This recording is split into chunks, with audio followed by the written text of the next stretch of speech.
Follow us on Twitter at ghettoplex_mp4, on Instagram at ghettoplex.mp4, and on YouTube at Ghettoplex Wolves. This movie was a lot of fun. It is unlike a buddy cop comedy. This is a buddy crime comedy. Right off the bat, the cinematography is very strategic. I appreciate it in a film when the shots are very meaningful. They don't just look pretty, they also are a storytelling device. So there's a lot of setup in the shots, not just with the conversations being had, but with things happening in the shots and certain elements being brought in that you have to pay attention to because they're going to come back later. So A+ cinematography. The power dynamic between George Clooney and Brad Pitt is, of course, if you've seen the Ocean's trilogy, they definitely still have that. It's like they kind of brought those characters to this film, but it has nothing to do with the heist. It has more to do with a criminal scandal, and they're there to clean up the mess, but later on to find out that there's a little bit more to this mess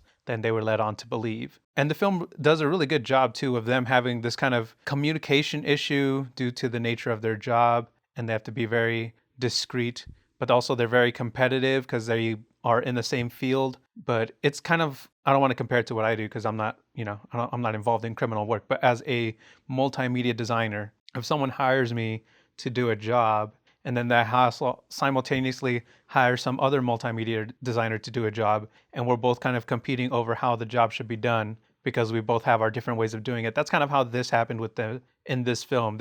These two guys clean up criminal messes, and they are summoned simultaneously without each other knowing, which I'm sure you got from the previews. But anyways, so yeah, the chemistry, they never lost the chemistry from the Ocean's movie, so they bring that same chemistry to this film is what I'm trying to say.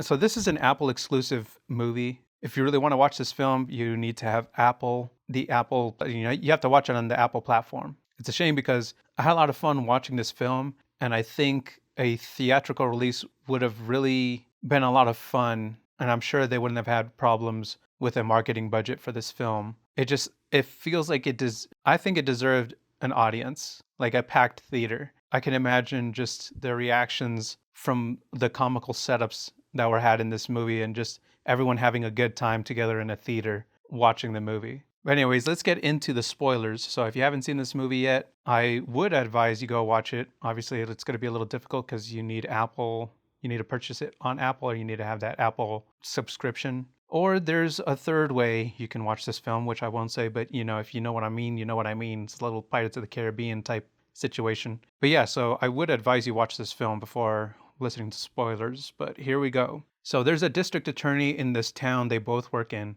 and she gets into a little bit of a mess when she has an accident with this young kid, this college-aged kid. He's got to be barely 21, barely old enough to drink, but she has a little bit of an accident with him, and she has to call George Clooney to clean up her mess because she's a district attorney, and obviously if it comes out that the district attorney was having an affair with some college kid and then also happened to be irresponsible and lead to this student's demise, obviously that would be a public relations issue for her. So she calls him. However, the hotel, this is a very prestigious hotel, so they got security cameras everywhere. The manager of the hotel also witnesses the event that occurred. So she calls her own cleanup guy, who is Brad Pitt. George Clooney shows up first to clean up the mess. And as he's getting details from the district attorney, Brad Pitt shows up. And now this is what causes the conflict, the initial conflict, because now we got two cleanup guys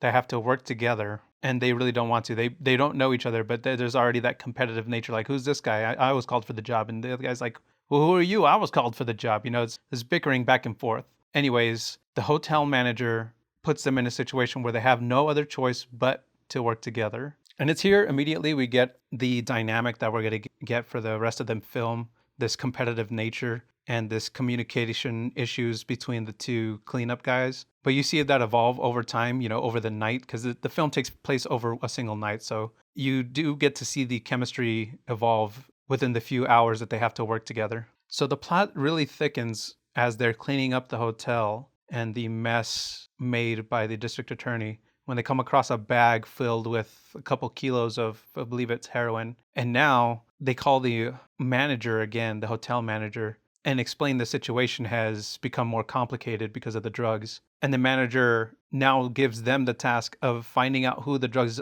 belong to and delivering them and keeping this mess under control. So yeah, we have this new issue of this dead kid and now a drug delivery to an unknown recipient. So they figure out a place to go to figure out what's going on, which is a mutual contact of the both of theirs that they also both didn't know they both knew. So that kind of causes a comedic confrontation because, they both think they're the best at their job and they also never met each other until this night. So obviously they're going to have a lot of the same clientele. But anyways, they find a place to figure out what to do with this mess. But in the process, this common connection they have is this doctor in their Chinatown. As she's taking a look at this kid, they discover that the kid isn't actually dead and that the drug really just had an effect on him that made it seem like he was dead. So the kid wakes up, he begins a goose chase for these two, and this forces them to begin to work together. This begins their dynamic that's going to create their friendship. The chase scene, this goose chase scene, was very hilarious. It was pretty comedic. I do think that was one of the funniest sequences in the film. Once the goose chase is over, though, and they catch the kid, they then interrogate him to figure out what's going on with the drugs, how did he get them, who's he connected to.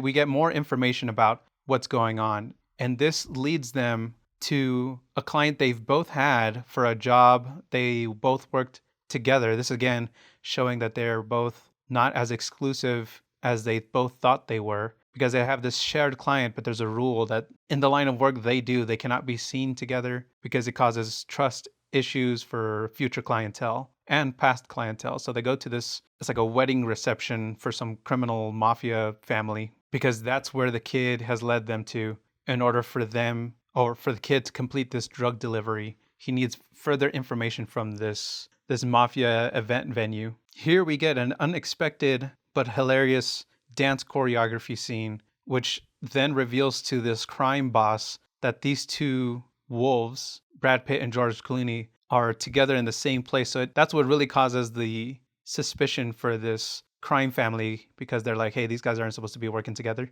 And the way they reveal them both in the same spot with this Albanian dance choreography, it's like a wedding. So they have like this dance off and it puts them in this hilarious reveal to the crime family.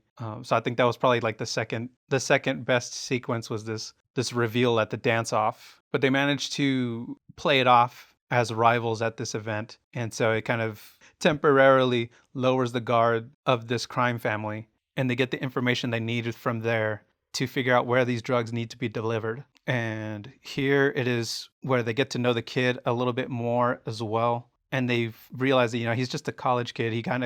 He was at the wrong place at the wrong time. He's not involved in any of this criminal underworld. So they kind of have a little bit of a soft spot for him because they can see he's innocent. He doesn't really, there's no need for him to be erased from the picture, if you know what I'm saying. So they want to help him get through the night, finish the job, and everyone can get on with the rest of their lives. And this ensues in this final conflict at the drug delivery where everyone, Brad Pitt, George Clooney, and this college kid, they all kind of become, friends in the end, I guess you could say. But there is, at the end, after they drop the kid off and they have their final breakfast before they part ways, the final setup is so clever because throughout the film, George Clooney is coming off as a bit of a conspiracy theorist to Brad Pitt, talking about all the connections happening in the city with the DA and the mafia. And Brad Pitt the whole time is just like, you just sound like a lunatic, bro. But towards the end, they find out something about their job together for this night, and they figure out it's a setup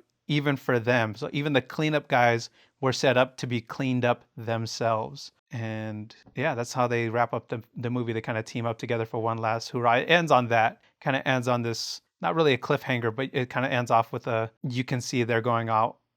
I guess it's ambiguous. You don't know if they're going to live or die. But in the end, you do know that these guys have become friends and they're like, fuck it. If they're setting us up to die together, we might as well try to fight our way out of this last situation together.